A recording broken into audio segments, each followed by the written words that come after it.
Ensign Talik felt the deck buck beneath his boots before the alarms even started. Sparks rained from the ceiling conduits above the tactical station, and somewhere below him, 3 decks down, something screamed in a language that was mostly just tearing metal. His console flashed red, then black, then red again. The numbers on it made no sense. 9 minutes. That was all the chronometer said had passed since the first contact ping. 9 minutes since the Eternal Conquest had entered a system the Empire's charts still marked, in careful bronze lettering, as unclaimed. He grabbed the edge of his station as the ship rolled hard to port, and through the viewport he watched a second flagship, the Iron Devotion, 600 meters of hardened alloy his people had built to survive anything, come apart in complete silence. No explosion sound reached him. Vacuum didn't carry screams. It just carried debris, and the debris was headed toward him. Admiral Zarvok isn't answering. Someone shouted from the comms pit. Talik didn't recognize the voice anymore. Fear did that. He looked down at his display one more time before the lights failed entirely. 47 contacts, not ships. Something smaller, colder, already moving. He had seen the shape of the number for less than a second before the bridge went dark, and the last thing he heard, before he threw himself under the console, was the ship's own hull groaning like it wanted to apologize to him. 9 minutes. The fleet that had conquered 43 worlds without losing a single flagship was not going to make it to 10. I wish I could tell you what happened in the silence after that. I can't, not yet. But I can tell you this much. Nobody on that bridge believed, when the day started, that it would end this way. Stay with me. It gets worse before anyone understands why. 12 years earlier, in a chamber built from the bones of a conquered moon, Elder Vesari stood up when no one expected her to. The Vrethkai War Room on Vrethkai held 92 species in curved stone rows, under a ceiling of transparent crystal that had taken 3,000 years and 100,000 workers to raise. The air smelled of ozone and old incense, the kind that clung to a room that had never once been aired out in the Empire's 9,000-year memory. Admiral Zarvok stood at the center of it, armor the color of dried blood, a targeting lens where his left eye used to be. He had given this speech 7 times before, on 7 different worlds, and every time the vote had gone the same way. Sector 74 Omega, he said. His voice carried the dry rasp of centuries spent shouting orders into vacuum. Uncharted, no known spacefaring capability. Population 9 billion. Resistance expected minimal. He touched the scar on his right forearm, the one from his first campaign, out of habit more than memory.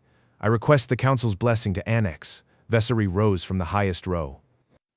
She was small, 488 years old, and her voice did not carry the way Zarvok's did. It didn't need to. The chamber quieted anyway. There's something in that system, she said. A pattern, a structure.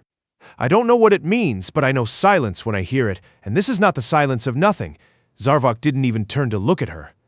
You said the same thing about Sector 39. Sector 39 had no silence, Vesari said. This system has silence, deep silence. The kind that means something is listening. The vote came back 89-3. Chancellor Thrax, 500 years old and dismissive of anything that couldn't be measured in conquered flags, waved a hand toward the display. Proceed, Admiral. An elder perhaps rest. You've grown cautious in your old age. Only one person in the chamber didn't laugh at that. Commander Vex, a Kovani observer 207 years into a long career of watching other species make the same mistakes twice, kept his eyes on Vesari as she sat back down. He didn't say anything. He just noticed the way her hands were shaking, and filed it away, the way he filed everything away. 47 light years from that chamber, on a moon 12 kilometers of rock away from a sun no Vrethkai star chart had ever named, Admiral Sora Chen set a cracked ceramic cup down beside a photograph she never looked at while working. Pale Reach Station ran quiet at this hour, the kind of quiet that came from 300 people trying not to make noise they didn't have to make. Chen filled the cup with cold tea, the way she always did before a long watch, and touched the edge of the photograph once without turning it toward her. A boy, 14 years old, who had no idea where his mother actually worked or why she never came home in time for his birthday. Commander Rakesh, she said, not looking up from the display. Report, all platforms report green, Rakesh said. 47 of 47 online. Choi's been tracking the approach vector for 18 minutes now. They're coming in exactly where the models said they would. Chen nodded once. She didn't smile. She hadn't smiled during an operation in longer than she could remember. And the decoy buoys, holding. As far as their sensors are concerned, this is an empty system with some interesting rock formations. Good, Chen said. She wrapped both hands around the cup but didn't drink from it. Not yet. Let them believe that for as long as they can. Somewhere behind her, a junior officer, whose name she hadn't learned yet, whispered to another that the admiral hadn't slept in 2 days. Chen heard it. She let it go. There would be time to sleep when the waiting was over, and the waiting had been going on for 12 years already. A little longer wouldn't kill her. It might, however, kill several thousand people who did not yet know they were already inside the trap. Back aboard the Eternal Conquest, 6 hours before any of that mattered, Ensign Talik logged the final approach vectors and thought, not for the first time, that this was the easiest posting he had ever drawn. No resistance expected. A primitive system. He'd catalog the annexation, note the timestamps, and be home in time to see his sister's naming ceremony. That was the plan. His console flickered.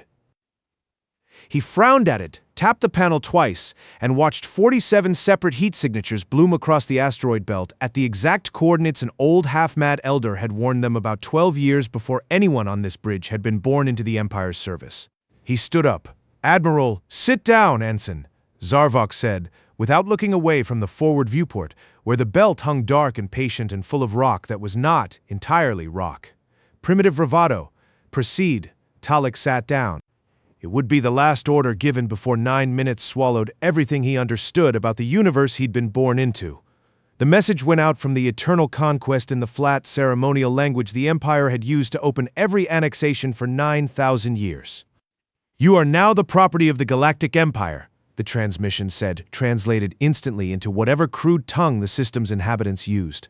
"You have 5 of your minutes to acknowledge." The reply came back in less time than it took Zarvok to sit down in his command chair. "You are entering a sovereign territory. You have been warned." Zarvok laughed. It was a dry, scraping sound, the kind that came from a throat that had spent centuries issuing orders in vacuum-sealed chambers. "Primitive bravado," he said again, as if repeating it made it truer. "Proceed on approach vector." Talik stayed seated this time. He kept his eyes on his display instead, where the 47 signatures in the belt hadn't moved, hadn't reacted, hadn't done anything at all since they'd first bloomed into view. That, more than anything, bothered him. Things that didn't move when a fleet of this size bore down on them were either dead, or they were waiting for something specific to happen first. He didn't say that out loud. He'd learned that lesson already today. On Pale Reach Station, Lieutenant Choi didn't look up from her console when she spoke. They took the bait. "Decoy boys are holding. Their sensors think this whole belt is nothing but rock and old mining debris. They believe what they expect to find," Chen said. She was still holding the cup, still hadn't drunk from it. "That's the only weapon that's ever mattered in this fight. Not the mines, not the platforms. What they expect to see." Commander Rakesh crossed the room to stand beside her, arms folded, watching the same tactical display she was. 12 years, he said quietly. 12 years of drills, and it comes down to 18 minutes of them flying in a straight line. It comes down to whether they keep flying in that straight line, Chen said. People who've never lost stop checking their assumptions. That's the gift they gave us the day they decided we weren't worth watching closely. Rakesh didn't answer that. He didn't need to. She kept the photograph beside the cup as a kind of proof to herself that the waiting had a reason, that somewhere past all these years of drills, there was still a boy who needed his mother to come home in one piece. Everyone on that station had spent over a decade of their lives preparing for a single morning, and none of them had ever been entirely sure it would come. Some had stopped believing it would. Chen never had. And a system full of people who'd never asked to be anyone's battlefield. Elder Vessery watched the war room's displays from her seat in the highest row, and for the first time in 12 years, she allowed herself to hope she'd been wrong. Commander Vex noticed. He always noticed things like that, the small tell of an old woman's hands finally going still instead of shaking. He leaned toward her, keeping his voice below the murmur of the chamber. "You don't look worried anymore, Elder." "I'm not," Vessery said. "I was worried when I thought no one was listening on that side of the silence. Now I think someone has been listening the whole time. That's a different feeling entirely." Vex frowned. "Zarvok has taken 43 worlds without losing a ship. Zarvok has taken 43 worlds that never once made him wait," Vessery said, This system has made the Empire wait for 12 years and never explained why. He should have asked why before he flew into it. Talik watched the belt for another 40 minutes, and in all that time, nothing changed except the numbers ticking down on the approach clock. He almost convinced himself it really was nothing. Rock, debris.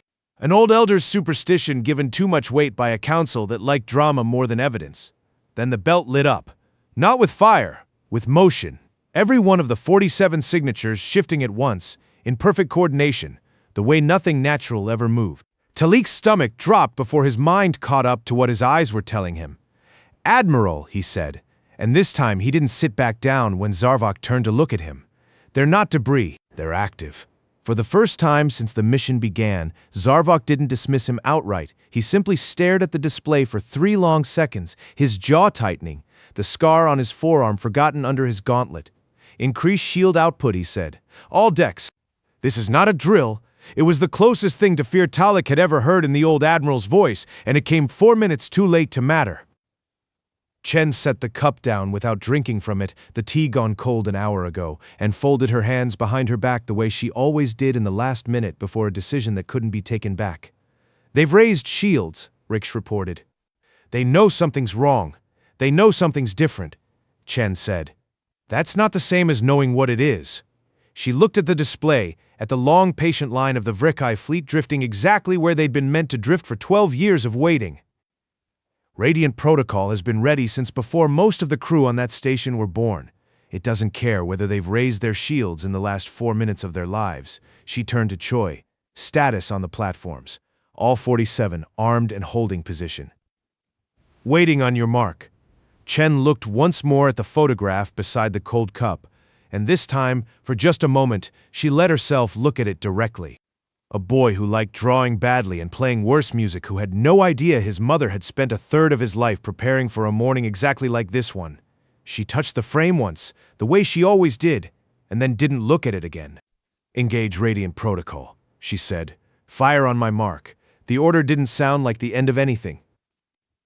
It sounded, Raiksh would say much later, like something closing a door that had been left open for 12 years, finally shutting on the people who'd never known it was there. Nobody on the Vrekai side heard it given. They only felt what came after. The first missile crossed the gap between the belt and the fleet in less time than it took Talik to draw a breath. He felt it before he understood it. A shudder through the deck, then another, then a rolling series of impacts that didn't sound like weapons fire so much as the ship's own bones breaking one at a time. The 47 signatures weren't ships at all.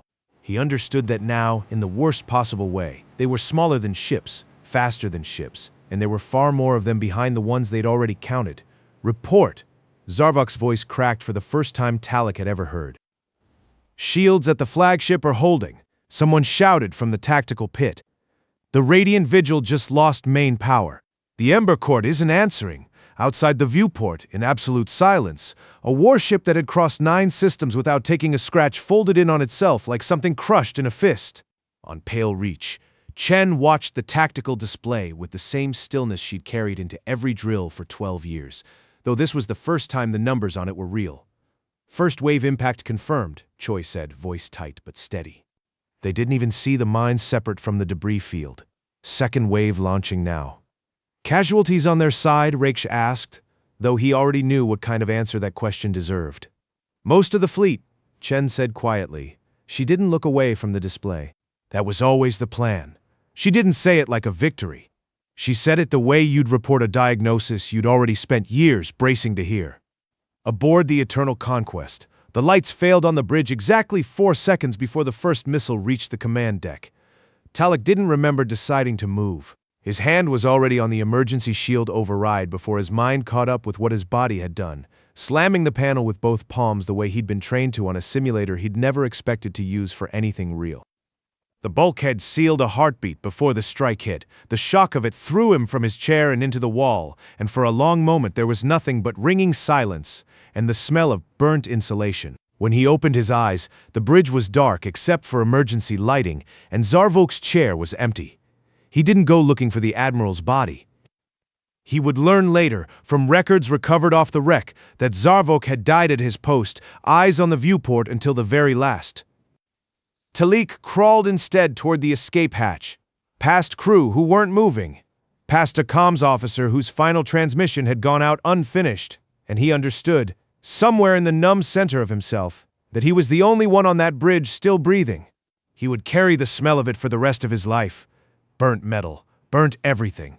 The sound underneath the alarms that he'd spent years trying not to remember, the sound of ground troop transports going dark one after another, faster than anyone could log the losses. In the war chamber on Vreth Kai, Chancellor Thrax received the first garbled transmission from the front and read it twice before he understood what it said. "This can't be accurate," he said. Confirm the source. An aide, young and pale under his scale plates, didn't answer right away. When he did, his voice barely carried past the front rows. "Confirmed, Chancellor. Fleet Command reports catastrophic losses. Contact was lost with Admiral Zarvok 11 minutes ago." The chamber, which had not gone silent for a single vote in longer than anyone present could remember, went silent now. Elder Vasari didn't stand this time. She didn't need to. Every eye in the room found her anyway. The way they always found the one person who had said 12 years ago that this system's silence meant something was listening. Commander Vex leaned toward her one more time. "You were right," he said so quietly it barely reached her. "We're about to find out." Nobody in the chamber spoke as the first recovered transmission began to play, not a report, not a summary, but a direct broadcast the human commander had sent out into open space, addressed to no one and everyone at once. "I was cautious," Vasari said. "There's a difference. I still don't know what we were listening to." Time-stamped almost exactly 9 minutes after the first mine had detonated. The image resolved slowly. A woman, unremarkable by any Vrethkai standard, sitting in a cold gray room with a cracked white cup in front of her. She wasn't shouting. She wasn't gloating. She looked, if anything, tired, the particular tiredness of someone who had waited a very long time for something they'd never wanted to happen. Thrax's hand hovered over the control that would cut the feed. He didn't press it, because behind the woman, faint but unmistakable on the display at her shoulder, the wreck of the Empire's fleet burned in silence, and she hadn't so much as glanced at it. "You are entering a sovereign territory," Chen said on the recording, her voice even and unhurried. "You have ignored 3 warnings. You have brought your weapons to a place that did not threaten you." She reached for the cracked ceramic cup without looking at it, the motion so ordinary it almost didn't belong in the same broadcast as the wreckage burning behind her. She took a sip. She set it back down exactly where it had been.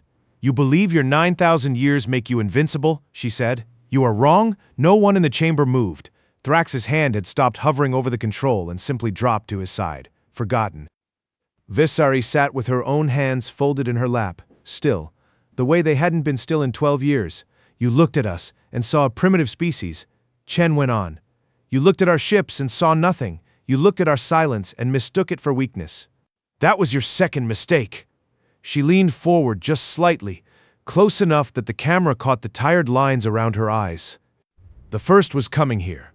She let that sit before the line that would end up quoted in council chambers on worlds that hadn't even been charted yet. "You mistake competence for luck. You mistake preparation for accident. You mistake the fact that we waited for you. For 12 years, we waited for cowardice." Her voice didn't rise. It didn't need to. It was not cowardice. It was patience. The transmission ended. For 17 seconds, nobody in the war chamber on Vrith Kai said a single word. Then, in the second row, a younger delegate, Kovani, like Vex, though decades junior, made a small sound in his throat, something between a laugh and a cough, and immediately looked ashamed of it. No one reprimanded him. No one had the will to. They played it again. Not because anyone requested it, but because the technician responsible for the feed had frozen at his station, hands still resting on the control, and simply hadn't thought to stop it from looping. The second time through, Vex watched Vesari instead of the screen. He had spent 200 years learning to read stillness in 100 different species, and hers was a stillness he hadn't seen on her before, not fear, not triumph. Something closer to grief for a version of the Empire that had died in that chamber alongside the fleet. "I don't think anyone in this chamber has ever had to imagine an enemy who plans on that scale without announcing a single part of it. That's what unsettles them," Vex said, nodding toward the rows below. "You knew," he said quietly, when the recording ended a second time. "Not the shape of it, but you knew there was a shape. I knew there was patience," Vesari said. "I didn't know what patience like that could build in 12 years. It's that nothing about the loss makes sense inside the shape of war they understand. aboard Pale Reach, where delegates from a dozen conquered worlds sat in a silence that had nothing performative left in it. Not that they lost a fleet. Fleets have been lost before. Ensign Talik, no longer aboard anything but a borrowed cot in the station's overflow medical bay, sat with his knees drawn up and watched the same recording on a data slate someone had left within his reach, whether by accident or design he couldn't say. 14 times now. He'd stopped counting after the 10th, then started again without meaning to. A medic passed by twice without speaking to him, the second time pausing just long enough to check the readout on his wrist. His hands hadn't stopped shaking since the shield override. Everyone in that bay already knew why, in the general shape of it, even if none of them knew the particular weight of watching a comms officer's last transmission end mid-sentence. The medic didn't ask why, or the smell that didn't leave a person's memory no matter how many times the ventilation cycled clean air past it. He thought about Zarvok only once, deliberately, and made himself finish the thought before letting it go. The old admiral had died facing the viewport, hands still near the console, the recovered logs would later say. Not running, not begging. Just wrong in the particular and total way that 9,000 years of being right had never prepared him to survive. Talik didn't know if that made him respect the man more or less. He decided it didn't matter which. In the chamber, Chancellor Thrax finally broke the silence the second playback had left behind. His voice came out smaller than Talik, watching from the recovery bay's own delayed feed, had ever imagined it could. Who are they? Visari rose from the highest row, slowly, the way she always did, though this time nobody laughed and nobody looked away. They are the ones who do not announce their strength, she said. They are the ones who do not threaten first. They are the ones who wait until the danger is already standing inside their door and only then do they speak. 12 years, Thrax said, as though the number itself were an accusation. We had reports. We had a formal warning. From you. You had a warning you chose not to understand, Vesari said. There was no satisfaction in her voice. If anything, there was something closer to exhaustion. I didn't ask you to trust me 12 years ago. I asked you to be curious. Curiosity has never been the Empire's strongest instinct. No one argued with her this time. There was nothing left to argue with. The fleet was gone. The certainty that had carried the Empire across 43 worlds without a single defeat had not survived the 44th. They brought Talik before the surviving officers panel 2 hours later. Not a tribunal, not yet. Just a room with 3 exhausted senior officers and a recorder no one had bothered to hide. You reported anomalous activity in the belt. One of them said, reading from a log. Twice, yes. And you were told to stand down. Both times, yes. The officer set the log down. Why did you engage the shield override without command authorization? Talik thought about that for longer than the room seemed comfortable with. Because no one was left to give the order, he said finally. And because I didn't want to be right about the anomaly and then die not having done anything with it. None of the 3 officers wrote that down. One of them looked for a moment like he might say something kind and then didn't. Vesari found him afterward, alone in the corridor outside the panel room. She didn't offer comfort. She had never been the kind of person who offered comfort easily, and Talik understood, somehow, that she respected him too much to start now. You told the Admiral to sit down, she said. It wasn't an accusation. It was worse than that. It was simple fact, laid flat on the table between them. He gave the order to proceed anyway. You were both wrong, and you are the one who has to carry it. Talik didn't answer. There wasn't an answer that fit. He thought, distantly, of the moment his hand had found the shield override before his mind had caught up to the decision. The one thing he'd done on instinct that had turned out to matter, out of 100 things he'd done on orders that hadn't mattered at all. What happens to me now? He asked. You survive, Vesari said. That is not a small assignment. Someone has to carry what happened back to people who will never believe it, unless they hear it from someone who was standing in the room. On Pale Reach Station, the tea in the cracked ceramic cup had gone cold hours ago, and Chen still hadn't poured it out. The frozen image of the Vrethkai fleet hung on the display beside her, wreckage catalogued into neat columns. Reksh had already started filing for the official record. Chuai had gone quiet at her station, the kind of quiet that came after 12 years of preparing for something and then finally watching it happen exactly the way the simulations had said it would. Command wants a statement, Rakesh said, for the wider network. Something for the people who don't know yet what the Radiant Protocol even was. Tell them the platforms held, Chen said. Tell them the drills mattered. Don't tell them it felt like anything, because it didn't. Not yet. It will later, when there's time to let it. Rach nodded and didn't push further. He had learned over 12 years working under her, which silences to leave alone. Chen picked up the photograph beside the cup for the first time since the operation had begun. She didn't turn it toward anyone. She just looked at it. At a boy who'd spent a third of his life not knowing what his mother did, and who still wouldn't know, not really, even after tonight. They'll send someone else, Rakesh said quietly. Eventually, maybe, Chen said. Or maybe an empire that's never had to wait for anything finally learns what it feels like. She set the photograph back down, careful, deliberate. Either way, we'll be ready.